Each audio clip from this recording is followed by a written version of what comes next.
I once believed our nation was finally rising, only to see corruption pull it back down again. Our people are struggling. Prices are high. There is flooding everywhere, and billions are being lost to corruption. This flood control scandal is the biggest corruption scheme I have witnessed in my entire life, having seen 8 presidents lead this nation. This is an obvious, well-orchestrated scheme created by this administration to exploit the country's national budget for personal gain. The floods have only worsened during Marcos Jr. administration. Why? Because there was never a master plan for flood control. Only scattered projects approved anywhere and everywhere, without coordination, flood mapping studies, or honesty. Worse, our farmers' crops keep getting destroyed because a dike meant to protect the river failed. Family homes continue to be washed away by flash flood, and our children, the poor, and the entire nation is paying this price. The BBM administration has invested ₱500 billion in flood control alone. More than 9,800 flood control projects have been built. But why do the floods keep getting worse? Let us speak plainly. Public funds are not released easily. There is a process. And at the very top of that process sits one man, the President of the Republic of the Philippines. Every year, before Congress sees any line item, the President reviews and approves the National Expenditure Program, the NEP. That is the master plan of where our money will go. Without his signature and approval, it cannot move forward. The Department of Budget and Management, or DBM, then prepares and releases the funds with the President's approval. The Department of Public Works and Highways, DPWH, who also takes orders from the President, implement the project. These are not independent agencies. They follow the President's direction and instruction. And when Congress debates the budget and send it back to Malacanang, who signed it into law? The President himself. He approves the General Appropriation Act, or GAA, with full knowledge of its content. So when the Congress and Senate inserted $450 billion in public work funds and Marcos Jr. vetoed only $29 billion, it means he personally reviewed the remaining 421 billion pesos in infrastructure. It is also means he conferred with his first cousin Speaker of the House of Representatives, Martin Romualdez. He also chairs the Cabinet Cluster of Disaster Preparedness and Infrastructure, which means he should be leading the creation of a genuine science-based national flood control plan. He is responsible for the long-term plan of his own Build Better More program. But instead, it has turned into Build More, Waste More. Every major flood project, every rehabilitation program, every large-scale public works, all of it passes through his desk. He reviews every plan and approves every peso. So tell me, how can anyone say, I don't know? How can he say, you should be ashamed of yourself? Perhaps it is you that you should be ashamed of yourself, Mr. President. Filipinos' hard-earned pesos have disappeared into flood controls projects like ghosts. Who carries the ultimate responsibility? It is not the officials, not the engineers, not the contractors. It is the President who holds the power and the trust of the nation. Corruption has been allowed to flood every agency of this government. It is a failure of leadership, at the very top, what our president is doing is shifting the blame to others to save himself. That, ladies and gentlemen, is called a weak leader. Let me ask this simple question. Why is the ICI, the Independent Commission on Infrastructure, not investigating Ilocos Norte? Did you know that majority of the flood control projects in Ilocos Norte are contracted to either the Discayas or the newly elected Lawag mayor, handpicked by the president himself? Almost 4 billion pesos has been funneled to this mayor, who is their favorite contractor since Bongbong administration. Why is this not being flagged? The controversial Discayas themselves have 2.7 billion flood control projects that are paid in advance, with some uncompleted in Ilocos Norte. Why are the investigations skipping Ilocos Norte? The clearest example of how corruption hides under political protection. If he is doing this in his own province, then there is no doubt he is doing this to the rest of the country. I challenge you, Mr. President, to order your so-called independent body, the ICI, to begin this probe in your own province of Ilocos Norte. Prove credibility first before diverting blame to others. I challenge the youth and the religious group to accompany the ICI in their investigation of Ilocos Norte. I urge the public to call out the engineers and contractors in Ilocos Norte to stop protecting the mastermind. Look at how they will spin the story and try to silence me. The so-called plunder case they filed against me is a baseless complaint, a political weapon meant to destroy me because I have chosen to speak the truth about corruption at the highest level. If there is any truth to any accusations against me, I am willing to go to jail. I am a man of one word. The complainant of this plunder case, Attorney Tilly Cordero, who has a record of being suspended for 6 months by the Supreme Court for violation of the Code of Professional Responsibility, or CPR, of lawyers. She even came to my house asking for money, proof of pictures which I will post publicly.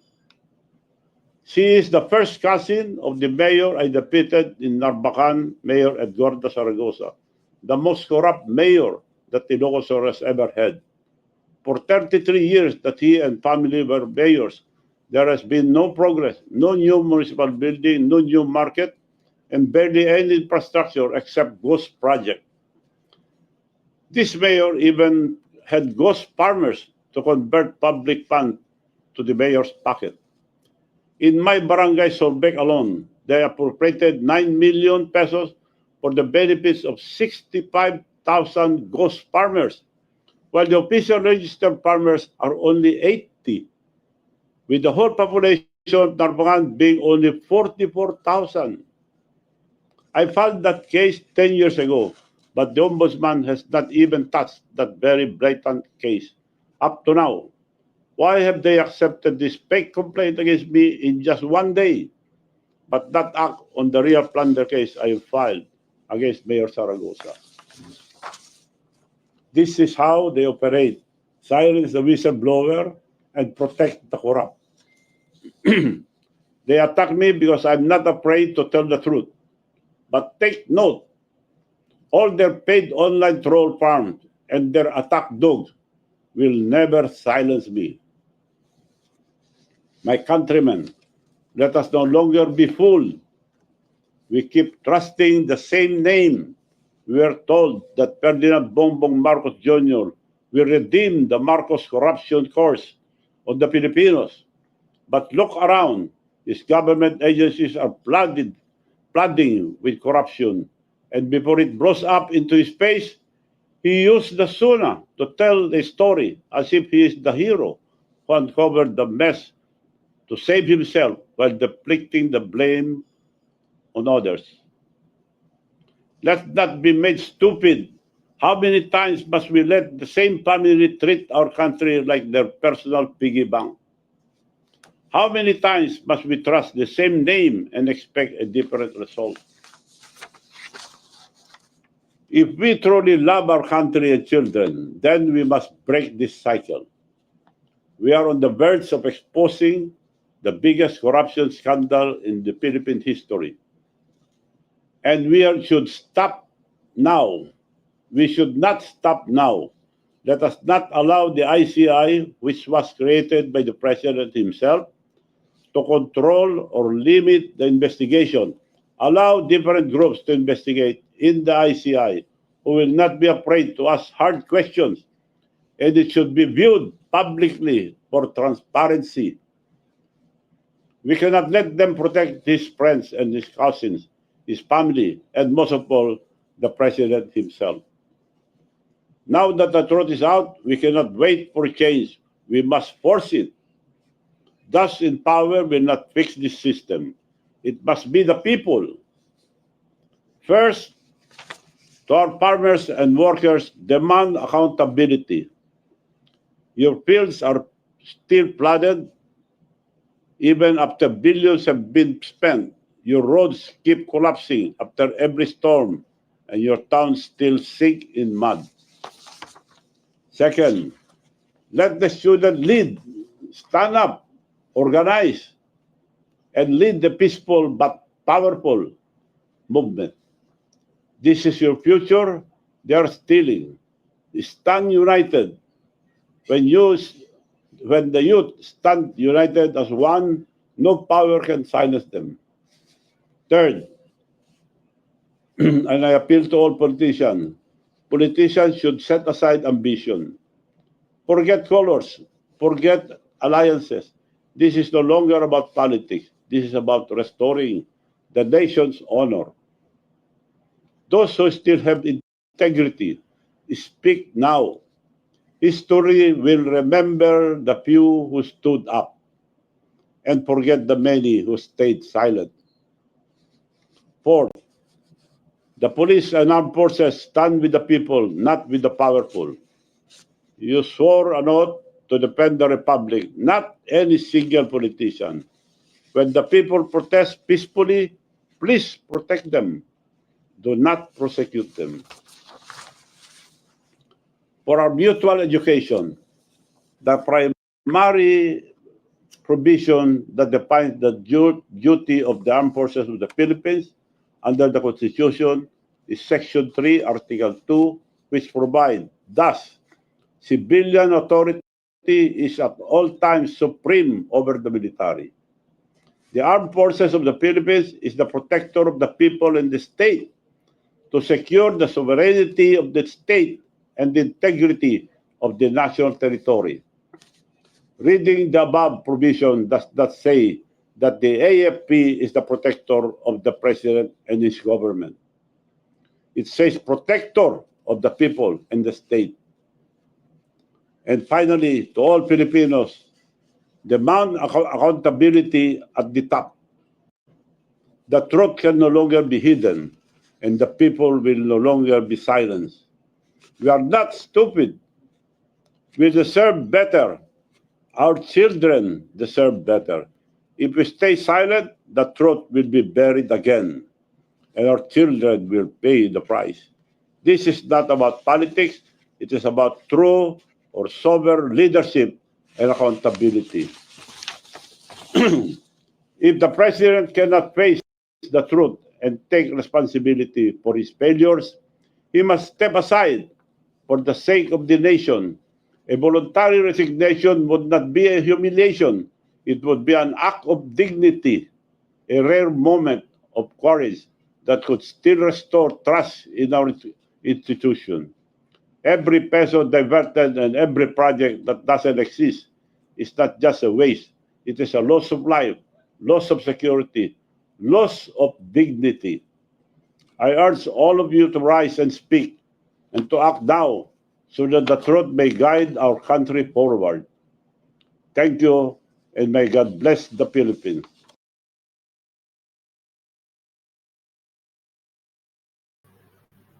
Sabi, Oh. Sabi ni Chavit, nagalit na. Yan ang sinasabi ko sa inyo. Ayan yung tigilan si Chavit. O, ayan. Yan, no, Manong Chavit. No? Parang nakita-kita ko na yung panahon ni Erap Estrada. Hirap sa inyo eh. Akala nyo lahat ng tao kaya nyo paglalangan, ano, at ang nakakatuwa dito, ito ay yung sinasabi nilang Solid North, no? Solid North daw, no?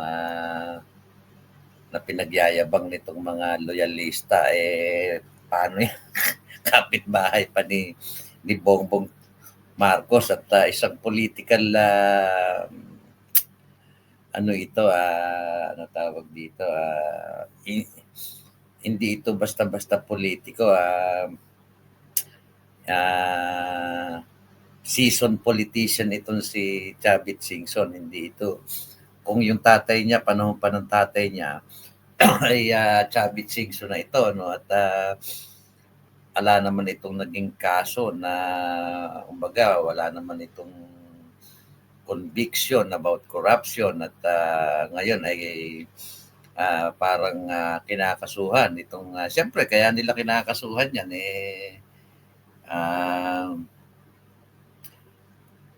binubuking na itong mga Marcos at akala siguro nito si Bongbong Marcos at nitong mga loyalistang ito ay lahat ng tao sa Pilipinas ay kaya na nilang diktan. Kasi ang walang hiya dito, itong sila Remulla, itong si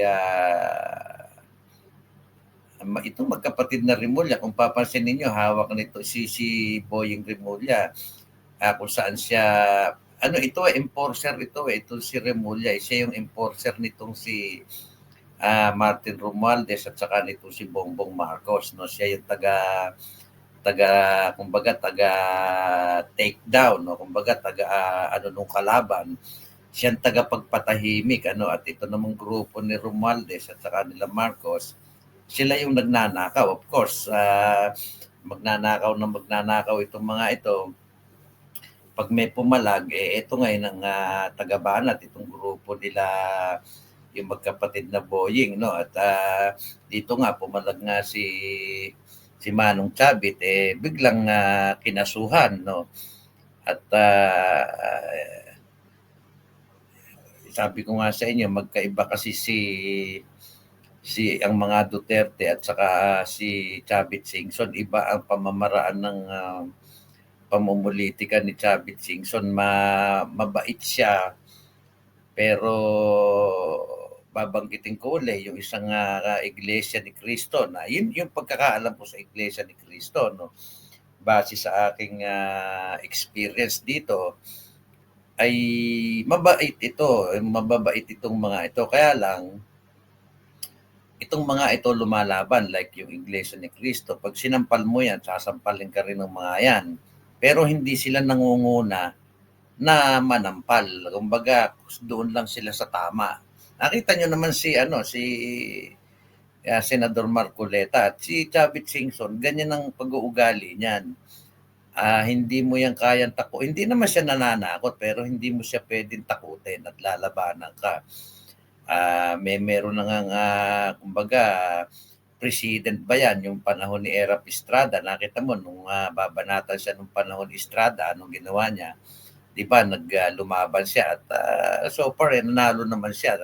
Kasi doon nagmula yung yung kay Estrada, kay Chavit Singson Although, ano lang yun, pero yun yung naging boiling point yung kay Chavit Singson. At ako, tingin ko, sa isa kasing revolusyon, no, lagi kong sinasabi, kailangan merong may trigger point yan hindi naman po pwede yung kahit magsisigaw ka ng magsisigaw dyan kung wala talagang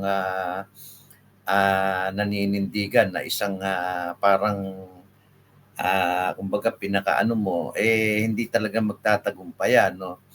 At ako, ang tingin ko, itong si Chavit Singson ito na yung siguro sa paningin ko, ito yung magiging trigger point natin, no? Parang ito yung magiging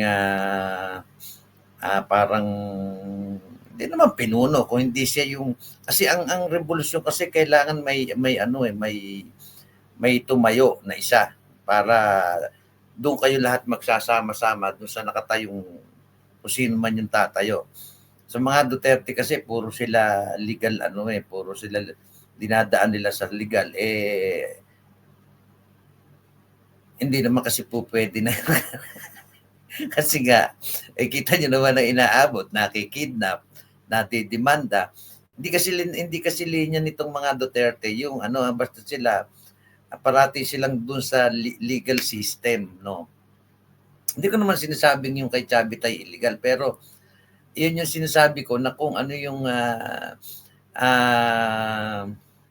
lingwahe ng kaaway mo, yun yung gagamitin mo at dapat know your enemy first para alam mo kung ano yung ginagawa niya at kung paano mo siya lalabanan. Hindi naman po pwede na laban ka lang ng laban, hindi mo naman alam kung ano yung diskarte nung kalaban mo. At pag katulad nga nito sila Bongbong Marcos, hindi naman ito, sabi ko nga sa inyo, hindi naman ito na bababa o magre-resign sapagkat napakalaki na ng kasalanan ginawa nitong grupo nito, yung daan-daang bilyong pagnanakaw. Kaya nga ang ginagawa nila talagang sinusupil na lang nila yung mga nagrereklamo hanggang sa makakaya nila. Halimbawa, yun nga, may enforcer sila, katulad nito si Boying Remulla, kita mo nga yung pinagagagawa nito. Diyan sa ombudsman, pinagko-courtesy resignation yung ganyan kasalahula itong grupo ni Marcos parang sindikato nga na isipin mo pagre-resignin mo yung mga empleyado ng mga career officer. May mga security of tenure yung mga yan, hindi naman yan mga appointed ng politician. Hindi yan appointed ng politician yung nandyan sa yung mga empleyado ng ombudsman. Ewan ko kung merong appointed ng politician yan, pero definitely hindi independent body yan. Pero kita nyo kung walang hiyain itong si Remulla, parang wala na ito, parang ang pakiramdam kasi ng mga ito, sa kanila na yung bansa natin. At tama yung sinasabi ni Chavit Singson. Pag pinabayaan nyo itong mga ito, talagang walang mauuwi sa bansa natin. At ako, sinusuportahan ko yung sinasabi ni Chavit Singson. Yun nga yung panalangin ko dati na sabi ko, sige, bakbakan nyo si Chavit Singson at nang makita nyo kung papalag o hindi. Sabi, pinakbakan na. Ayan. Kasi alam ko papalag si Chavit Singson kasi hindi naman ito unang-una ito si Chavit Singson hindi wala naman itong gusto na sa politika kumbaga sa retired na ito nagawa niya na yung gusto niyang gawin, naabot niya na yung gusto niyang abutin. Oo, hindi naman ito kailangan ng pera, hindi naman ito kailangan ng kapangyarihan. Hindi naman ito gustong maging presidente, hindi naman kung ano pa man o siguro baka yung mga sinasinando pero it doesn't yung kanyang nakataya kasi sa ginawa niya na ito ay yung babalikan talaga siya. At yan nga binabalikan siya ng kung ano-anong kaso, ng plunder pa isipin mo. Pakukulong si Chavit Singson. Tangina ako hindi ako naniniwala kaya niyong gawin niya kay Chavit Singson. Siguro pag tinuluyan niyo si Chavit Singson talagang magkakagulo na tayo, di ba? Kakagulo yan may mga supporter yan Mas marami supporter si Chavit Singson kaysa kay Bongbong Marcos. Ang mga supporter lang naman ni Bongbong Marcos, mga magnanakaw na kongresista. Mga ganit sa kapangyarihan na politiko. Ilan lang yan. Wala pa nga 10,000. Wala pa nga 5,000 yan Ilan lang yung congressman na yan. Sabihin mo 300 plus sila doon. Hindi naman lahat na yun. Sabihin mo 250 yung mga magnanakaw doon na supporter ni Bongbong Marcos at ni Romualdez. Yung mga senador, ilan lang yun. Sabihin mo 13 dahil majority sila ron. Yun lang naman wala pang 500 yun. Sino pa supporter ni Bongbong Marcos? Wala, yung mga loyalista lang. Di ba? Kaya ako, pag hindi ito, talagang yun yung sinasabi ko na, bago matahimik yung bansa natin, mapupunta muna tayo sa medyo kaguluhan ng konti. Natural yan at yung sinasabi naman ni General Browner na, isipin mo ito si General Browner, no? Ang sinasabi niya, kaya daw hindi sila huwag daw silang isama sa politika sapagkat wala daw silang pakialam sa politika. Pero isipin mo, pati pag-utang ng Pilipinas dinadahilan niya, trabaho mo ba yung pangungutang ng gobyerno? Ang trabaho mo yung peace and order. Bakit ang dinadahilan mo yung pangungutang? Para may manakaw, ganun. Si General Browner, pag nagretiro ka, ewan ko sa'yo. Kung saan kayo pupulutin, believe me. Yun lang at long live Manong Chavit.